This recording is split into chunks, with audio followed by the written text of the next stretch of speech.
também, que bateu ali na trave para ser... Aquele gol do Sacha é um gol que mudou o caminho da vida de um monte de gente naquela reta. Contra o Atlético Paranaense, faltando 2 rodadas, né, numa quinta-feira de noite, isso, quando as coisas já se encaminhavam para um final de campeonato em que o Red Bull Bragantino estaria na Série B. É isso. E tudo mudou. É isso.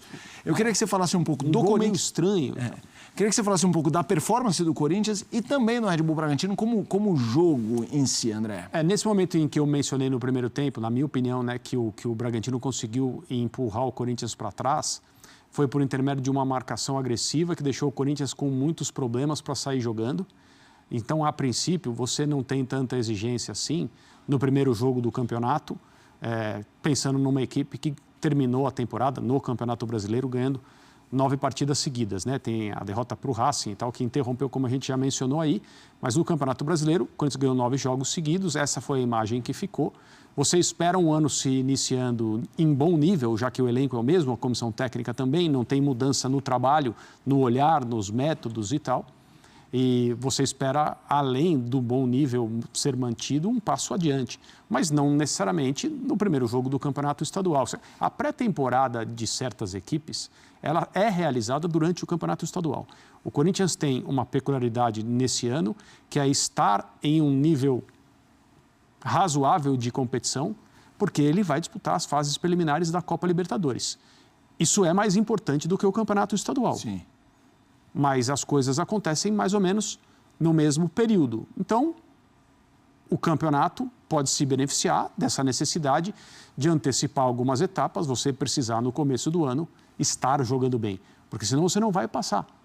Times brasileiros cotados, camisa pesada, como o Corinthians, já ficaram, o próprio Corinthians já ficou eliminado pelo Guarani do Paraguai, aqui em São Paulo. E pelo Tolima, duas vezes o Corinthians já numa situação como essa. Né? Então, eu acho que a exigência ela pode ser maleável nesse começo, mas não que tenha me assustado, mas foi notável a dificuldade que o Corinthians teve no primeiro tempo para conseguir iniciar o seu jogo, sim, porque o Bragantino marcava muito bem. Sim, deu para perceber na transmissão, os colegas que trabalharam na noite de hoje disseram que tanto o Ramon Dias quanto o Emiliano gritavam demais e chamavam a atenção dos jogadores, pedindo algumas alterações de posicionamento para que o Corinthians pudesse sair. Com o passar do tempo, acho que também por ser início de temporada, primeiro jogo do campeonato, o Red Bull Bragantino não conseguiu sustentar esse tipo de atitude, com mais agressividade para marcar. E, assim, mesmo perdendo, o Corinthians foi se assentando no jogo e foi conseguindo se acostumar ao que era necessário fazer.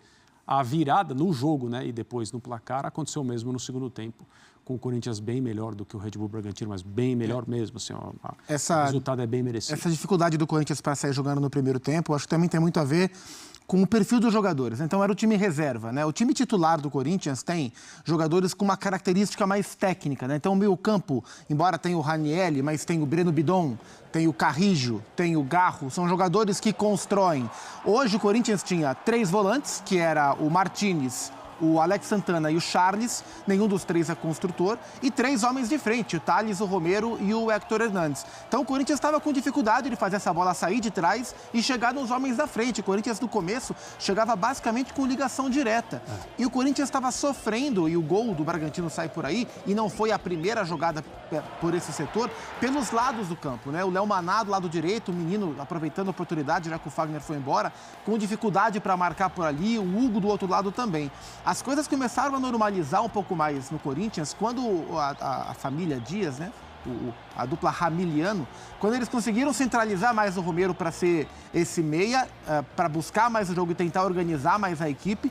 E aí o Martínez foi jogar como um ponta, como um ala, um ponta pela direita. Sem bola, o Martínez pela direita ajudou o Léo Maná a frear esses avanços do Capixaba, que estavam gerando danos para o Corinthians. E com bola, eu nunca tinha visto o Martínez passar pelo corredor o tempo inteiro, porque o ponta pela direita, que seria o Romero ou o Thales, o Romero estava centralizado, o Tales do outro lado. Então foi uma movimentação um pouco diferente da equipe do Corinthians nesse sentido, em relação ao Romero e em relação ao Martínez. Quando isso encaixou, o Corinthians se encontrou no jogo. E aí, no segundo tempo, o Ramon faz 2 trocas, né? O Pedro Raul pelo Hector, e aí ele tira o Charles, que não jogou bem, o Charles não é um jogador que aparece muito no jogo, e colocou o Rian, que é um menino que tenta trabalhar um pouco mais a bola, um volante também, mas que tenta trabalhar um pouco mais a bola. Então o Corinthians teve um pouco mais de qualidade técnica, com bola no pé no segundo tempo, um pouco mais de dinâmica de jogo, e aí as coisas foram fluindo.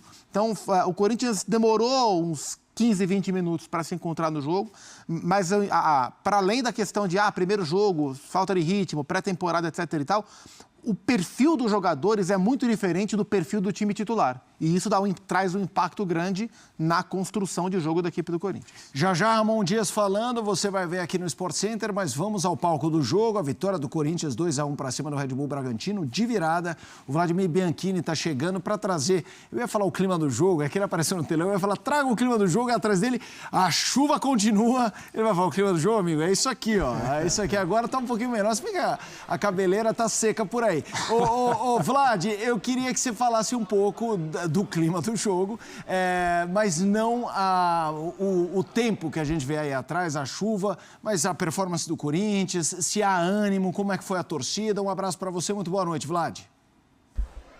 Um abraço, Felipe, um grande abraço para você, para o pessoal do estúdio, também para os fãs de esportes.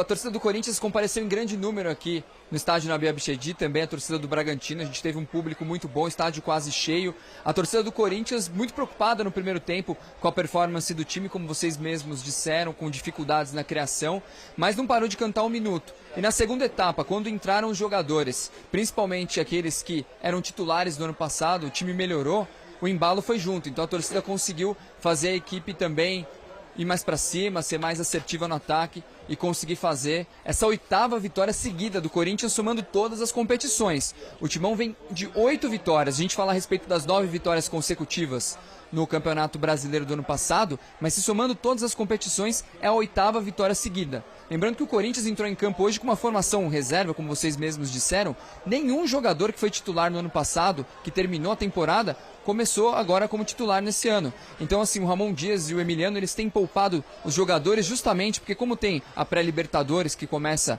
a partir do dia 19 de fevereiro, o Corinthians está fazendo a pré-temporada durante o Campeonato Paulista, como o André Kfouri mesmo disse. Então, a tendência é exatamente essa. Aos poucos, o Ramon Dias e o Emiliano vão colocando os titulares para ir rodando, ganhando um pouco mais, né, de minutagem, mas principalmente de olho nessa parte física, para não quebrar ninguém, para conseguir ter todo mundo em ordem. O que a gente percebeu é que a virada foi muito comemorada, o Pedro Raul não fazia um gol há 9 meses, então a torcida ficou muito feliz, ele mesmo desabafou muito na comemoração, a gente viu, ele foi muito abraçado pelos jogadores, e logo depois que acabou a partida, o tradicional poropopó, todos os jogadores se posicionaram em frente aos torcedores organizados, se abraçaram e gritaram, então foi uma coisa muito bacana. A nota triste ficou por conta da torcida do Bragantino, que teve um pouco de briga ali, de confusão no final da partida. E agora com a chuva a gente está um pouco ilhado, por isso que eu tô ainda com o cabelo seco, você brincou falando a respeito disso, porque a gente não tem como...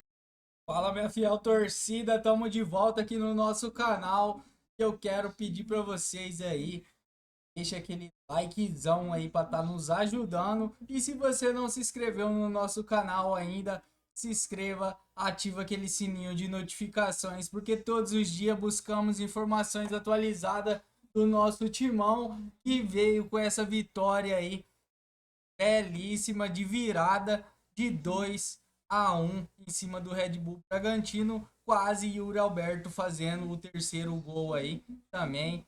Quero deixar aqui os créditos totais ao Sport Center ESPN, onde buscamos as informações desse pós-jogo para trazer para vocês aí o nosso timão. Espero que vocês gostaram do vídeo. Não se esqueça de se inscrever no nosso canal e ativar aquele sininho de notificações, porque saindo mais informações do nosso timão, eu estarei trazendo para vocês aqui em primeira mão no nosso canal, beleza? Tamo junto, rapaziada. Uma boa noite para vocês e até a próxima notícia.